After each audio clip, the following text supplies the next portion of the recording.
Jeremy Irons stars in a new film being released on Netflix today. He is starring as former Prime Minister Neville Chamberlain in new film Munich, The Edge of War. The film follows Mr. Chamberlain's efforts to seek a peaceful resolution before Adolf Hitler sent his troops into Czechoslovakia. A British civil servant and a German diplomat traveled to Munich to discuss peace.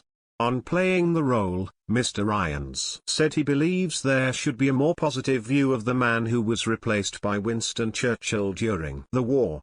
Mr. Irons told The Big Issue, "I was delighted to get inside this historical character, and to be part of that reappraisal. The mythology of the Second World War lived through my youth.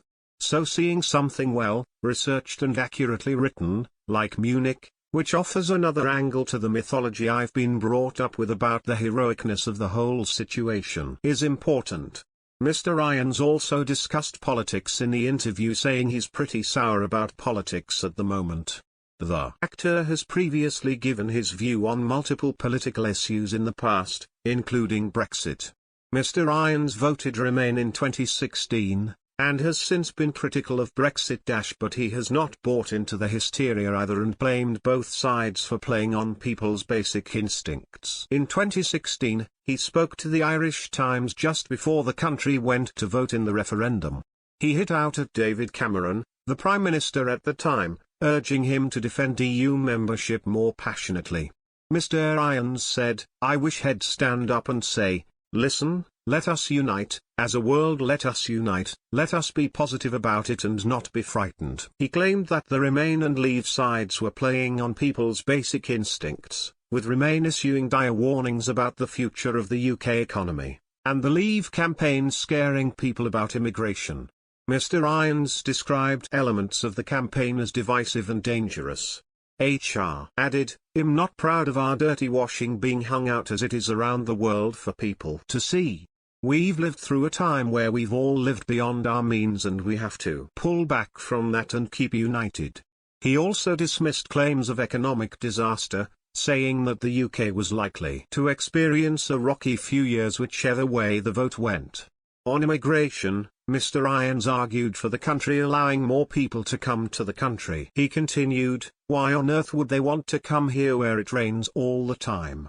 I think there are elements in the Brexit campaign of fear-mongering, of playing to people's basic instincts, saying, of course you're not going to get a job if we keep allowing all these immigrants in." While an advocate for the EU, Mr. Irons did concede that the bloc needed to reform itself in order to combat the deep dissatisfaction many feel with Brussels. He said, "What I hope, positively, will come out of it is that Europe and those that run it will realise that not only in Britain, but in many other countries there is a deep dissatisfaction with how it's being run and perhaps it will be altered." Mr. Irons, who owns Kilcar Castle in Cork and lives there for most of the year, said he has witnessed much change in the last 20 years in the Republic as a result of EU membership.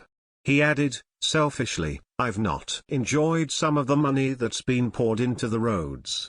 I like being able to get from West Cork to Dublin easily, but I feel West Cork has lost a little bit of its independence in that it's now very easy to get there. It was a bit of a struggle before. But of course if you live there and if you make your living there, which I don't, then I think to be in Europe is a real help to the community." While he insisted that Ireland's EU membership makes little difference to his ties to the country, he said he would hate to see a strong border between Northern Ireland and the Republic, describing it as a backwards step. He said, "I think it will push away the possibility of the island of Ireland being united, which is what in the future we all hope for and seems to be the logical conclusion."